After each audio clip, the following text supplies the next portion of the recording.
I can't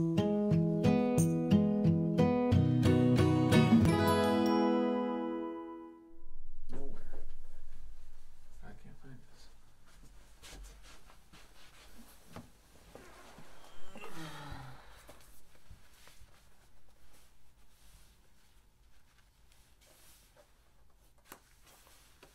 Okay, so there's more, but I can't find this.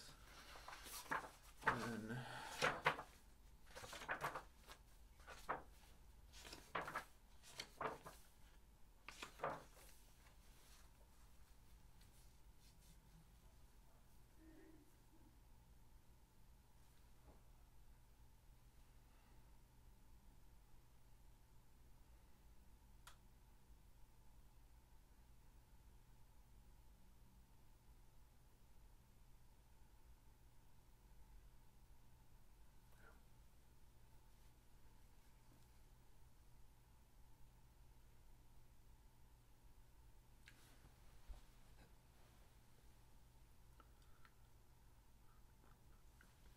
hey everybody, it's time for the children's sermon. Thanks so much for joining us.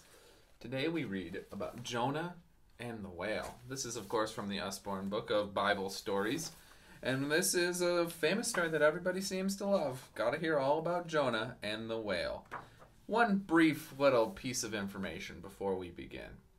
In the big Bibles that you have, if you look at the book of Jonah and you read that book carefully, you'll notice that it actually isn't a whale that swallows Jonah. Did you know that? It's not a whale. It's a big fish, the Bible says. So they call it Jonah and the whale in this storybook Bible and in other cartoons and storybooks as well. But it was actually a big fish. Just wanted you to know that. Let's hear the story, though, as they tell it in the Jesus Storybook Bible. Here we go. This is Jonah. He lived a very long time ago in a country called Israel. He was a good man who believed in God. Go to Nineveh, said God. The people there are very wicked. Tell them to be good and obey me. Jonah didn't want to go. I'll go to Tarshish, he thought. God won't be able to see me there. And he set off. At the port, he got on a ship. Jonah paid his fare, and the ship left for Tarshish. But soon there was a terrible storm. The sailors were terrified. They prayed to their gods to save them, but the storm got worse. Jonah slept through it all. The captain woke Jonah. Ask your God to save us, he said. Jonah was trying to hide from God, so he wouldn't pray. Throw me into the sea. That will save you, said Jonah. I can't, said the captain. But some men grabbed Jonah.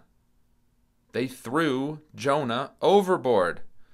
Just at that moment, the storm stopped. The sailors thanked Jonah's God for saving them. Jonah sank into the sea.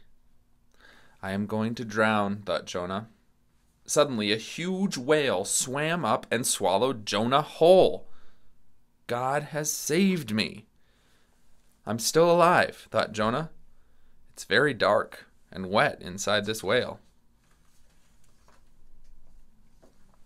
Jonah lived in the whale for 3 days. Then the whale swam to a beach. It opened its mouth and spat Jonah out onto dry land. Go to Nineveh, said God. All right, God, I'll go now, said Jonah, and he walked all the way to the great city. You must stop being wicked, said Jonah, or God will destroy your city. The king told the people that they must obey God. Jonah sat outside the city. He waited for it to be destroyed. But God saw that the people had changed and spared the city. I love all the people, Jonah, and I am everywhere, said God. You can't run away from me. Jonah knew this was true. All right. No one's gonna find me here.